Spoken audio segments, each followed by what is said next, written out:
የብልጽግና ፓርቲ ምክትል ፕሬዝዳንትና የፓርቲው ዋና ጽህፈት ቤት ኃላፊ አደም ፋራ እንዲሁም የብልጽግና ፓርቲ የክልልና የከተማ አስተዳደር ቅርንጫፍ ጽህፈት ቤት ኃላፊዎች በማዕከላዊ ኢትዮጵያ ክልል ምስራቅ ጉራጌ ዞን በቡታጅራ ከተማና በስልጤ ዞን ወራቢ ከተማ የተሰሩ የተለያዩ የልማት ስራዎችን ጎብኝተዋል።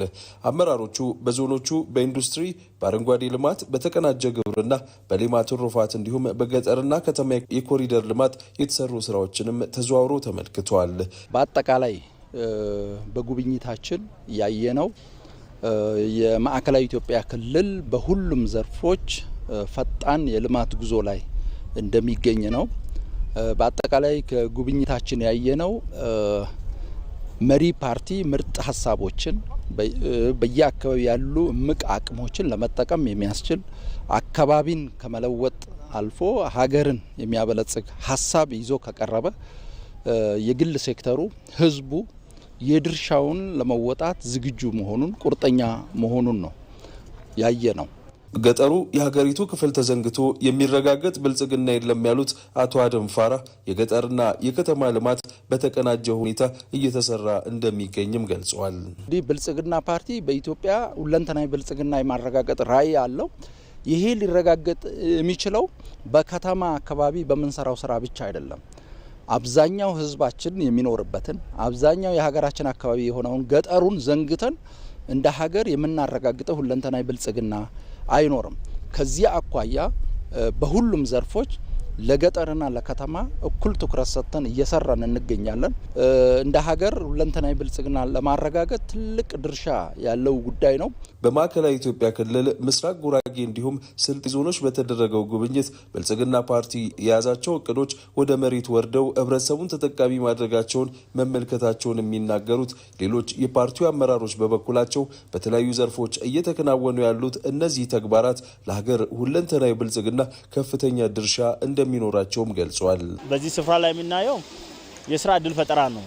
በጣም በርካታ ወጣቶች ናቸው በዚህ ስራ ላይ ተሰማርቶ ስራ አግኝቶ እየሰሩ ያለውና እንደዚህ አይነት ኢንዱስትሪ የማስፋት ስራ በሚሰራበት ጊዜ በርከት ያለ የሰለጠነም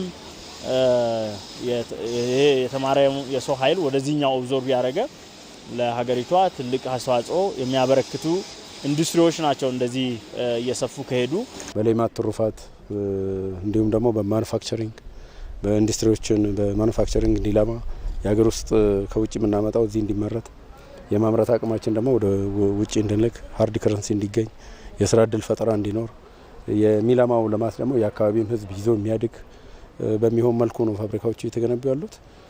በተለይ ደግሞ የሴቶች ተሳትፎ ባየንበት አካባቢ 60-80% የሚሆን ሴቶች የሚሰሩበት አካል ጉዳተኞች የሚሰሩበት ስለሆነ አካታች ነው። ብልጽግና አካታችነትን ነው ያው የሚከተለው። ከዚህ አኳያ የተሳካ ስራ ነው። ያን ብቻ ሳይሆን ከማር የሚያረሙ ንብ የሚያነቡ አሉ። በጣም ዘመናዊ በሆነ ወጣት ተደራጅተው የሚሰራበት ነው።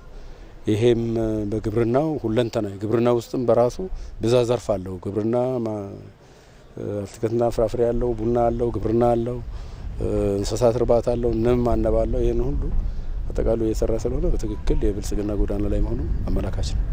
በአጠቃላይ የግብርናው፣ የገጠር ትራንስፎርሜሽኑ፣ የኢንዱስትሪ ትራንስፎርሜሽኑ፣ የቱሪዝም፣ የከተማ ትራንስፎርሜሽን ስራዎች ተደምረው መሬት ላይ ተግባራዊ እንቅስቃሴ ውስጥ ተገብቷል። በየደረጃው አመራሩ በባለቤትነት እየሰራ ነው። ባለሀብቱን ህዝቡን አስተባብሮ እየሰራ ነው እና ህዝብና መንግስት ተቀራርበው መስራት ሲጀምሩ እየመጣ ያለው ለውጥ ተስፋ የሚሰጥ ነው እና የተጠናክሮ መቀጠል ያለበት እንደሆነ መሬት ላይ ተመልክተናል። ሁላችንም ኢትዮጵያውያን በዚህ መልክ ተሳስረን ተሰናስለን ከሰራን እንደ ሀገር የጀመርነውን ሁለንተናዊ ብልጽግናን የማረጋገጥ ጉዟችን በአጭር ጊዜ ማሳካት እንደምንችል 2023 በፊትም ማሳካት የሚያስችሉ መሰረት የጣሉ ፕሮጀክቶችን ያየን መሆኑን ለመግለጽ ፈልግ። የብልጽግና ፓርቲ የ2018 በጀት ዓመት የ6 ወራት የስራ አፈጻጸም ግምገማ በሆሳና ከተማ መካሄድ ጀምሯል።